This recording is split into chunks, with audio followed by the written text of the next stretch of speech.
Thank you so much, Mr. Speaker, and good afternoon, Your Excellencies, senior members of the Civil Society of North Macedonia, indeed members of the government.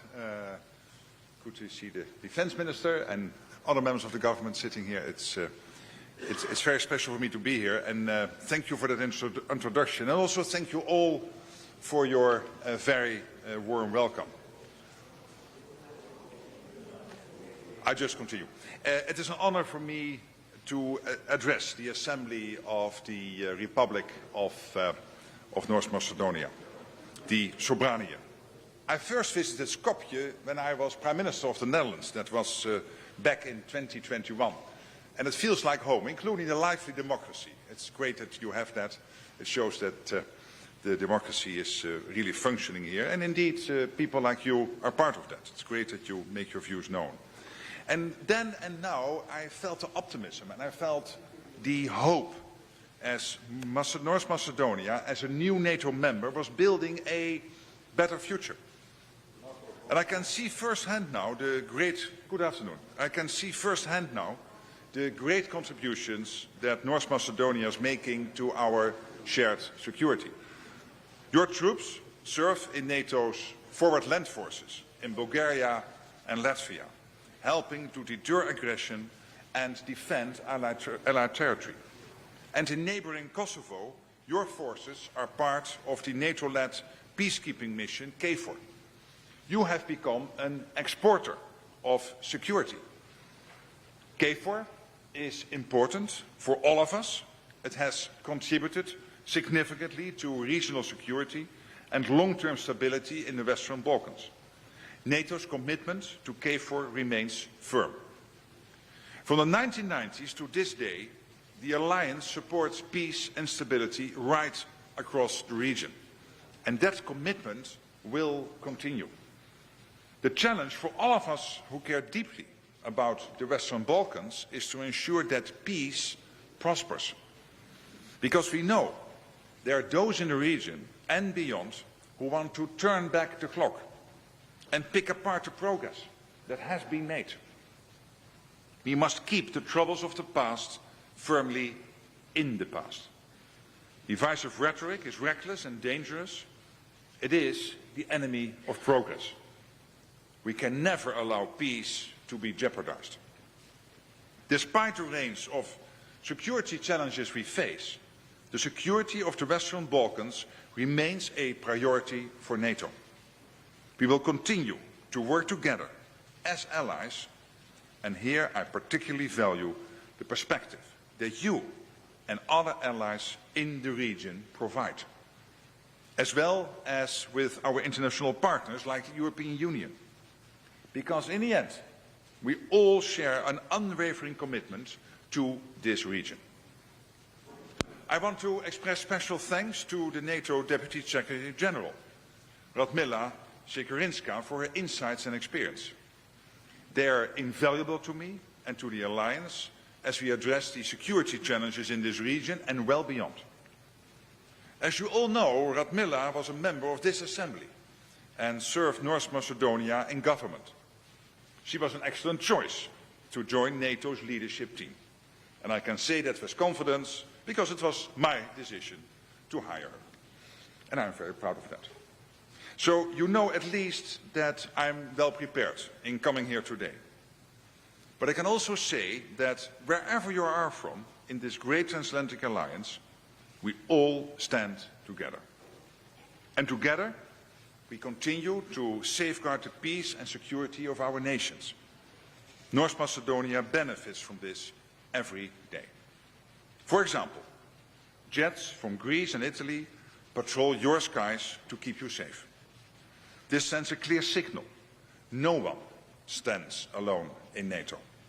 Your friends and allies are always with you as we face a more dangerous and volatile world. Russia continues to threaten our security and wage its war of aggression against Ukraine. Russia has teamed up with China, North Korea and Iran. And together they have been expanding the militaries and their ability to apply pressure on us. Global competition is intensifying, and allies face the persistent threat of terrorism. Iran has been an exporter of chaos. The danger it poses is far-reaching. Allies have been clear that Iran cannot possess a nuclear weapon and cannot continue with its missile program. In a more volatile world, it is essential to invest more in our security. And NATO will always ensure the security of all allies and defend against any threat from any direction. I welcome that North Macedonia and all our allies are indeed spending more on defence. And it is important that we live up to our commitments on defence spending. This is essential as we head towards the NATO summit in Ankara later this year in July, where we will be laser focused on delivering on what we agreed last year in The Hague, to invest more in defence, to ramp up defence industrial production, and to continue our support for Ukraine. All of us spending more on defence makes all of us more secure. I expect allies at the summit to show they are on a clear and credible path towards spending 5% of GDP on defence by 2035. That includes 3.5% to fund core defence and 1.5% on defence and security-related investments. And let me add, that doesn't mean that in 2035 we make the big bang. No, it means a credible path in the years to come, and I know North Macedonia is designing that. I know from my own time in national politics there can be, of course, difficult debates when it comes to deciding budgets. There are indeed tough choices that have to be made. In this Parliament, you all represent different political parties and hold, no doubt, opposing political views on many issues. But together there is always common ground, freedom and democracy, and that must be protected. We have a duty to defend our nations, our people, and our way of life. As parliamentarians, I count on you to support and make the case for more defence investment, not only here but also with the general public. And I will help wherever I can assure you. Because without credible deterrence and defence, our open societies are at risk. And then something which happened here could not happen any longer in the future.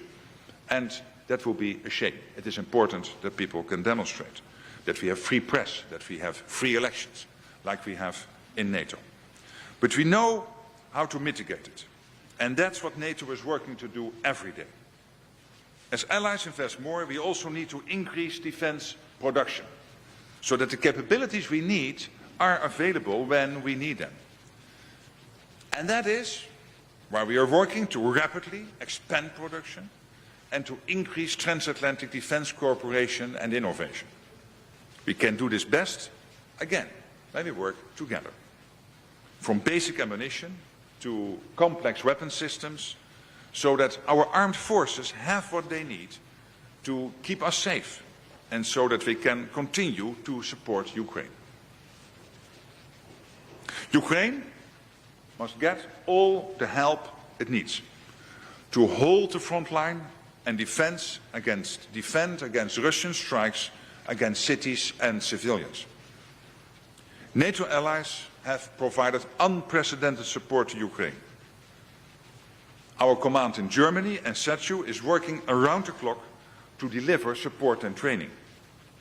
And I want to thank North Macedonia for providing military, political and humanitarian aid, including your contribution to NATO's Pearl initiative, which is getting crucial American military firepower into Ukraine. And this support is saving lives, day in, day out. And I call on all allies to dig deeper and provide as much help as they can, because there is no time to waste. President Trump has been clear. He wants the war to end. President Putin is dragging his feet. We need to keep up the pressure on Russia. When the fighting eventually stops, the peace has to hold, with strong Ukrainian armed forces to deter and defend against Russian aggression, and with security guarantees from Ukraine's friends and partners in Europe, Canada, and yes, the United States. It is clear, Ukraine's security is our security.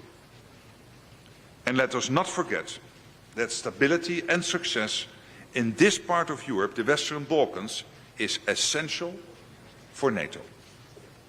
Security in this region is shared responsibility, and I will continue to count on North Macedonia to lead by example. Cooperation and commitment are how we succeed. And in NATO, we will always strive together for peace, progress and prosperity. Thank you.